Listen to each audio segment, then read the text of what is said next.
Hi hello welcome to our channel. నేను మీ journalist విప్లవశ్రీ. మన భారతదేశంలో మెజారిటీ మతం ఏది అంటే అందరికీ తెలిసిన విషయమే, అది హిందూ మతం అని. మన భారతదేశంలో ఎక్కువ పాపులేషన్ ఉన్నటువంటి హిందూ మతానికి సంబంధించి ఎన్నో రకాల పురాణాలు ఎగ్జిస్టెన్స్లో ఉన్నాయి. అంతేకాకుండా హిందువులందరూ ఎంతోమంది దేవుళ్ళను నమ్ముతారు. వాళ్ళ ఆచార వ్యవహారాలను బట్టి పూజలు చేసుకుంటారు, నోములు నోచుకుంటారు. ఇట్లా వివిధ రకాలైనటువంటి ఆచార వ్యవహారాలను హిందువులు పాటిస్తారు. అది దక్షిణ భారతదేశంలో ఒకలాగుంటుంది, ఉత్తర భారతదేశంలో ఒకలాగుంటుంది. ప్రాంతాన్ని మారుతున్న కొద్దీ పండుగలు అవి జరుపుకునేటటువంటి విధానం కావచ్చు, లేకపోతే ఈవెన్ పురాణ గాథలు కూడా కొంత వ్యత్యాసంతో మనం చూడవచ్చు. అయితే ఈ నేపథ్యంలో భోగి పండుగ రోజు మొదలై ఆ తర్వాత శివరాత్రి రోజు ముగిసేటటువంటి మహా కుంభమేళా గురించి మనం ఈరోజు మాట్లాడుకోవాల్సిన అవసరం ఉంది. ఎందుకు అంటే మనం రోజు వార్తాపత్రికల్లో చూస్తూనే ఉన్నాం. ఈ మధ్య ఎలాగో మహా కుంభమేళా మొదలవనుంది.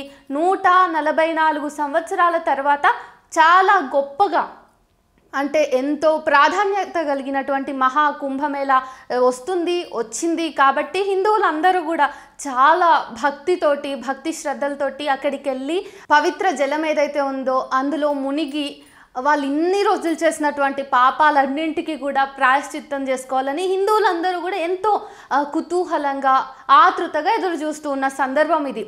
కాబట్టి ఈ 40 రోజులు ఎప్పుడు కుదిరితే అప్పుడు వాళ్ళు కనీసం ఒక్క రోజన్నా వెళ్ళి ఆ నీళ్ళలో మునిగి అక్కడ దేవుణ్ణి దర్శనం చేసుకోవాలి, ఆ పుణ్య నదుల్ని సందర్శించాలి, త్రివేణి సంగమాన్ని సందర్శించాలని చెప్పేసి వాళ్ళు ఇప్పటికే ప్లాన్స్ అన్నీ వేసుకుని మొత్తం రెడీగా ఉంచుకున్నారు. అయితే మన భారతదేశంలో మెజారిటీ మతమైన హిందూ మతానికి సంబంధించిన ఈ మహాక్రతువులో భాగంగా ప్రభుత్వాలు సరైన విధి విధానాలను పాటిస్తున్నాయా అనే అంశాన్ని మనం ఈరోజు మాట్లాడుకోకపోతే మనం చాలా నష్టపోవాల్సిన అవకాశం ఉంది.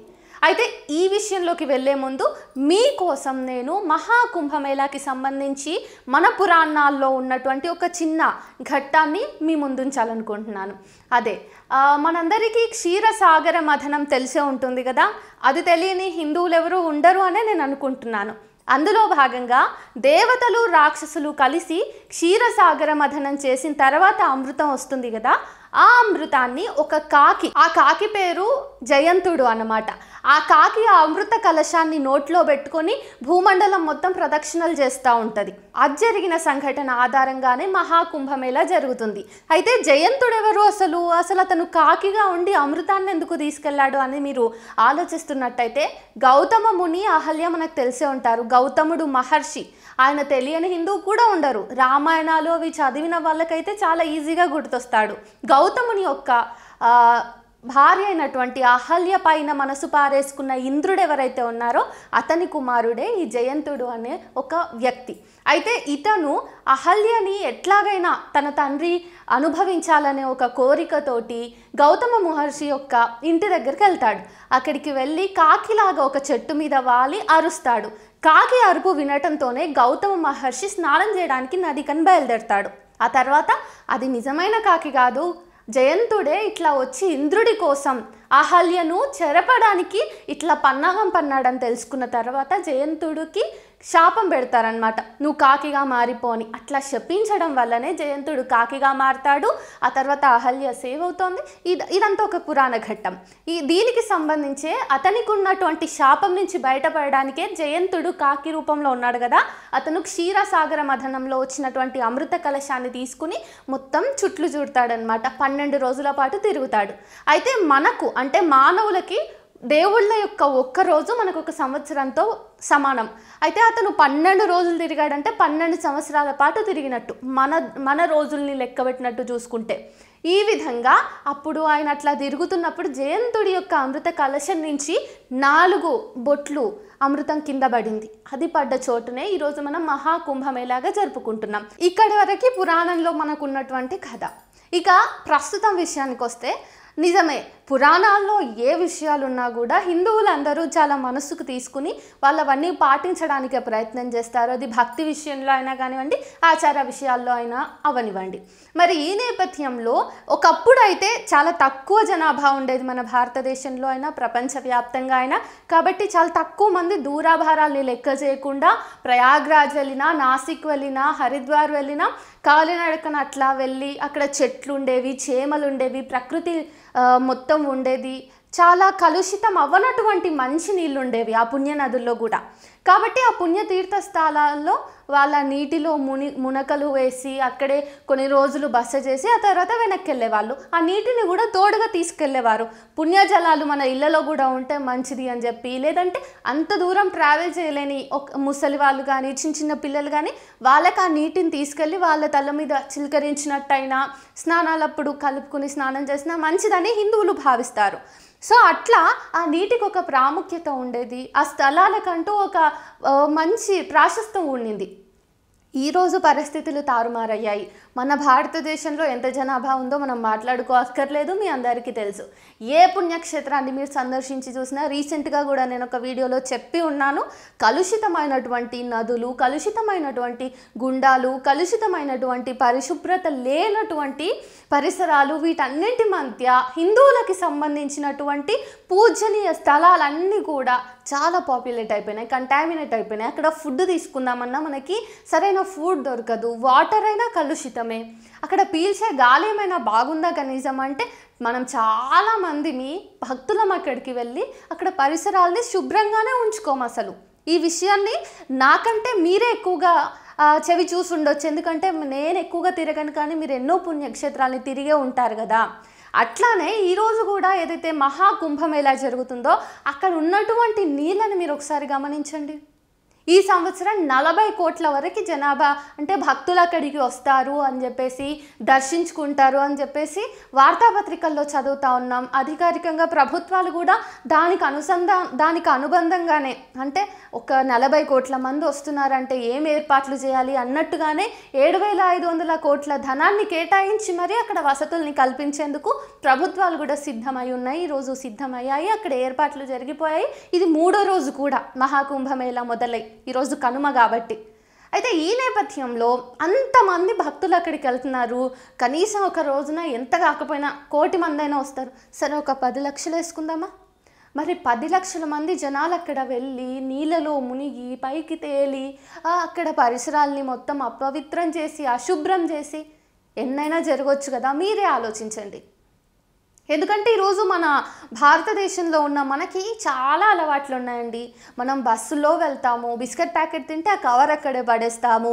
విమానాలు ఎక్కినా కానీ మన బిహేవియర్లో ఏమాత్రం మార్పు ఉండదు.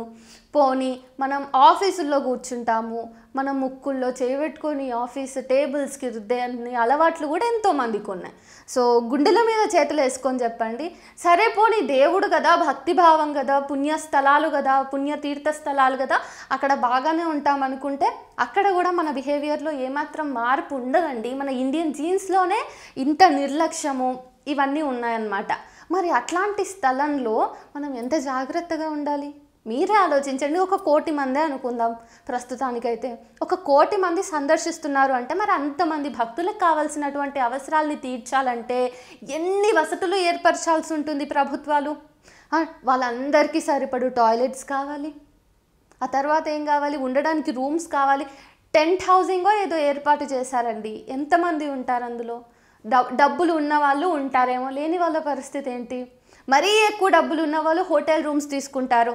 అండ్ ఇందులో కావాల్సినటువంటి ఏర్పాట్లను చూసుకోవడానికి ప్రభుత్వం కూడా చాలామంది కార్పొరేట్లకి ఈ ఏదైతే ఉందో అగ్రిమెంట్ అది ఇచ్చేసింది ఆల్రెడీ. సో ఈ విషయంలో కార్పొరేట్లకు ఇంకా ప్రభుత్వానికి మధ్య ఉన్నటువంటి అనుసంధానం ఏదైతే ఉందో దీనివల్ల ఎట్టకేలకు నష్టపోతున్నది మాత్రం సామాన్య ప్రజలే అన్నది నేను ఎందుకు ఇంత స్ట్రాంగ్గా చెప్పాలనుకుంటున్నానంటే, కార్పొరేట్లైనా లేదంటే ప్రభుత్వమే అయినా భక్తుల పేరు చెప్పి డబ్బుల్ని దండుకోవాలనే చూస్తుంది. ఈరోజు మన భారతదేశంలో మళ్ళీ చెప్తున్నా, మెజారిటీ మతం ఏది అంటే హిందువులు. కానీ హిందువులకి సంబంధించిన పుణ్యక్షేత్రాలు ఎక్కువగా ఉన్నాయి, అక్కడ ఏర్పాట్లు చేస్తామని చెప్పేసి ప్రభుత్వంలో ఉన్నటువంటి మనుషులు కానీ, కార్పొరేట్స్ ఎవరైతే మధ్యలో ఉన్నారో ఆ మధ్యవర్తులు కానీ ఎక్కువగా తీసుకుని తినేసే అవకాశం ఉంది. చివరికి నష్టపోతున్నది సామాన్య భక్తజనులే. అసలు ఆ వందల మంది స్వామీజీలు వస్తారు, అఘోరాలు వస్తారు, నాగసాధువులు వస్తారు, భక్తులు వస్తారు, ఎక్కడెక్కడి నుంచో పీఠాధిపతులు వస్తారు, ఇట్లా వివిధ రకాలైనటువంటి మనుషులు వస్తారు, సామాన్య జనం వస్తారు, ఉన్న వాళ్ళు వస్తారు, లేని వాళ్ళు వస్తారు. వచ్చే వాళ్ళంతా హెల్దీగానే ఉంటారా? వచ్చే వాళ్ళందరూ పవిత్రంగానే ఉంటారా? వచ్చే వాళ్ళందరూ హైజీన్గానే ఉంటారా? ఈ ప్రశ్నలు మీకు మీరు వేసుకోవాలి. అంతటి రద్దీ ప్రాంతంలో ఒక పుణ్యక్షేత్రమైనా కానీ తీర్థక్షేత్రమైనా కానీ ముందు ఒక మనిషి అవసరాలు తీరటం మాత్రమే ముఖ్యమండి. మౌలికమైనటువంటి అవసరాలు తీరకపోతే మనిషి ఎక్కడ ఉన్నా కానీ తన అవసరాలను తీర్చుకోవడానికి ఎంతకైనా దిగజారుతాడు. అది మానవ నైజం అంతే. ఒక జీవి యొక్క అవసరమే అన్నింటికంటే కూడా ముఖ్యం ఆ జీవికి. కాబట్టి ఎంతమంది టాయిలెట్స్ పోసి ఉండొచ్చు పుణ్యనదుల్లో, అనకూడని మాటలే ఇవన్నీ. కానీ ప్రాక్టికల్గా ఆలోచిద్దాం, మన హిందువుల కోసమే కదా. మనం పరిస్థితుల్ని కీన్గా అబ్జర్వ్ చేయగలిగితే ఏ తీర్థస్థలాల్లో అయినా సరే, ఏ గుళ్ళల్లో గోపురాల్లో అయినా సరే డబ్బున్న వాళ్ళకి ఒక రకమైన ట్రీట్మెంట్, డబ్బు లేని వారికి ఒక రకమైన ట్రీట్మెంట్. ఆబ్వియస్గా డబ్బున్నవాడు టాయిలెట్స్ని కూడా కొనుక్కుంటాడు, వాష్రూమ్స్ని కూడా కొనుక్కుని వెళ్ళి వాడి అవసరాలు తీర్చుకుంటాడు. డబ్బులు లేని వాడి పరిస్థితి చెట్లు చేమలా లేవు. ఎక్కడ చూసినా అభివృద్ధి పేరుతో అడవిని నాశనం చేస్తున్నాము. ఒక మంచి చెట్టు కనిపిస్తే మహాపుణ్యం అసలు అది. పుణ్యక్షేత్రాలలో కూడా కనీసం ఒక గజం భూమిలో ఎటువంటి చెత్తా చెదారం లేని గజం భూమిని మీరు ఫైండ్ అవుట్ చేయగలిగితే అంతకంటే పుణ్యం ఇంకోటి ఉండదు. నన్ను అడిగితే మీరు ఆ ప్రదేశాన్ని మొక్కాలి ఫస్ట్, అండ్ దానికి మొత్తం ఫెన్సింగ్ వేసి ఆ ప్రదేశంలో ఎవరు మళ్ళీ చెత్త వేయకుండా జాగ్రత్త పడాల్సిన దుస్థితిలో మనం ఈరోజు ఉన్నాం. మరి ఈ నేపథ్యంగా ప్రభుత్వం దయచేసి, ప్రభుత్వాన్ని నేను మరీ విన్నవిస్తున్నా, మెజారిటీ ప్రజలు అక్కడికి వస్తున్నప్పుడు వాళ్ళకి తగినటువంటి అవసరాలని తీర్చడానికే మీరు ప్లానింగ్స్ చేసుకోవాలి. ఈరోజు మీరు ఎన్ని కోట్లు ఖర్చు పెట్టినా కానీ అక్కడ ఉన్నటువంటి భక్తుల యొక్క అవసరాలని తీరుస్తారు అన్నది నమ్మశక్యం కాదు. మీరు ఎంత ప్రయత్నం చేసినా కూడా అంతమంది జనాలు వస్తున్నారు కాబట్టి వాళ్ళు ఎవరిని మనము కంట్రోల్ చేయలేం. కాబట్టి వాళ్ళందరినీ మీరు ఇది చేయకండి, ఇది చేయకండి అని చెప్పేసి వ్యక్తులకి ఒక్కొక్కరిని కూర్చోబెట్టి ఇండివిజువల్స్కి చెప్పలేం. కాబట్టి మీరు ఎంత ప్రయత్నం చేసినా ఏదో ఒక చోట విఫలం అవ్వాల్సి వస్తుంది. మీరు దానికి ప్రిపేర్డ్గానే ఉండాల్సిన అవసరం కూడా ఉంది ఈరోజు. ఈ నేపథ్యంగా ఒక విఐపిని, ఒక రాజకీయ నాయకుడిని, ఒక సెలబ్రిటీని, ఒక డబ్బున్నటువంటి పెద్ద పారిశ్రామికవేత్తని, ఒక వివిఐపిని ఎట్లా ట్రీట్ చేస్తారో, వాళ్ళకి ఏ రకమైనటువంటి వసతుల్ని మీరు కల్పిస్తారో అవే వసతుల్ని సామాన్య ప్రజలకు కూడా కల్పించినట్టయితే మాత్రమే మీరు అక్కడ తాకిడి ఏదైతే ఉందో భక్తజన సందోహం వాళ్ళందరికీ కూడా మీరు న్యాయం చేసినట్టు అవుతుంది. మీరు సరైన ఏర్పాట్లను సామాన్యుడికి కూడా కల్పించలేకపోయినప్పుడు అక్కడ అంతమంది భక్తులు వచ్చినా కూడా వాళ్ళు ఏదైతే దర్శనం చేసుకోవాలని వచ్చారో, వాళ్ళు ఏ పుణ్యతీర్థాల్లో అయితే మునిగి వాళ్ళ పాపాలని కడుక్కోవాలని వస్తున్నారో అది అవని పని. అది కేవలం మీ చేతుల్లో డిపెండ్ అయి ఉంది. అలాగే భక్తులు కూడా ఎవరైతే వెళ్తున్నారో చాలా జాగ్రత్తగా వెళ్ళాలి. ఆల్రెడీ స్టీవ్ జాబ్స్ ఎవరైతే యాపిల్ కంపెనీ CEO ఉన్నారో వాళ్ళ వైఫ్ అక్కడికి విజిట్ చేయడం జరిగింది. ఆ నీళ్ళలో మునిగింది. ఆమెకి ఈరోజు ఎలర్జీ వచ్చింది. పావెల్ ఆమె పేరు. సో ఆమె ఎలర్జీతో ఉన్నారు. కాబట్టి ఆ నీళ్లు ఎంత పవిత్ర జలమైనా సరే మన పురాణ ఇతిహాసాలని మనం బట్టి చూసుకున్నట్టయితే, కానీ ప్రస్తుతం మనం ఎట్లా ఉంటున్నాము, ఎట్లాంటి పరిస్థితుల్లో ఉన్నాము, ఎట్లాంటి పర్యావరణ కలుషితంలో మనం ఉంటున్నాము అనే దాన్ని బట్టే మనం ఈరోజు ఆ పుణ్య జలాల్లోకి మునగాల వద్దా అన్నది డిపెండ్ అయి ఉంటుంది. చాలా కేర్ఫుల్గా ఉండండి. కావాల్సినటువంటి హెల్త్ ప్రికాషన్స్ అన్ని తీసుకునే వెళ్ళండి. అండ్ అలాగే అక్కడికి వెళ్తున్న ఒక వాహనం కూడా దగ్ధమైందనే వార్తలు వస్తూ ఉన్నాయి ఈరోజు. సో చాలా కేర్ఫుల్గా వెళ్ళండి.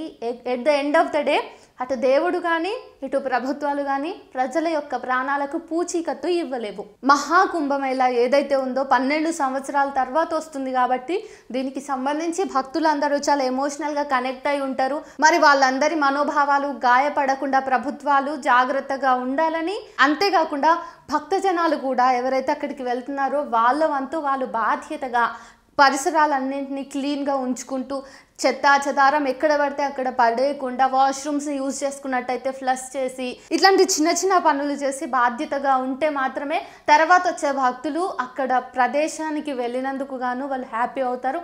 లేకపోతే అంత దూరం వెళ్ళి కూడా బ్యాడ్ ఎక్స్పీరియన్సెస్తో వెనక్కి వచ్చినట్టయితే అంత దూరం వెళ్ళినా ప్రయోజనం ఉండదు. మహాకుంభమేళా జరిగినా కానీ అది పూర్తి స్థాయి కలుషితమైన నీటినే, అంటే పవిత్ర జలాన్ని కలుషితం చేయడానికే కుంభమేళా వచ్చింది అని చెప్పేసి మనందరం మనం భావించాల్సిన దుస్థితి ఏర్పడుతుంది. అయితే మళ్ళీ ప్రభుత్వాలు కూడా దృష్టిలో పెట్టుకోవాల్సినది ఏంటంటే, ఇప్పుడు సుమారుగా మీ అధికారిక లెక్కలను బట్టి చూస్తే 40 కోట్ల మంది అక్కడికి వచ్చినట్టయితే వాళ్ళందరూ ఎక్కడ మీరు ఎంత రెస్ట్రిక్ట్ చేసినా కానీ మనం మళ్ళీ రాము కదా, నేను ఒక్కదాన్నే కదా ఏమవుతుంది అని చెప్పేసి దాన్ని కలుషితం చేస్తారు. ఖచ్చితంగా ఏదో ఒకటి పడేస్తారు. మరి మీరు ఆ నదీ జలాలన్నింటినీ, పుణ్యతీర్థాలన్నింటినీ మళ్ళీ క్లీన్ చేయడానికి మీరు తీసుకోవాల్సిన జాగ్రత్తలన్నింటినీ కూడా ఇప్పటి నుంచే ప్రిపేర్ అవుతూ ఉంటే బెటర్. ఎందుకంటే మనము ఒక పరిస్థితిని మళ్ళీ మంచిగా చేయాలంటే చాలా టైం అండ్ శ్రమ పడుతుంది. కాబట్టి బీ కేర్ఫుల్.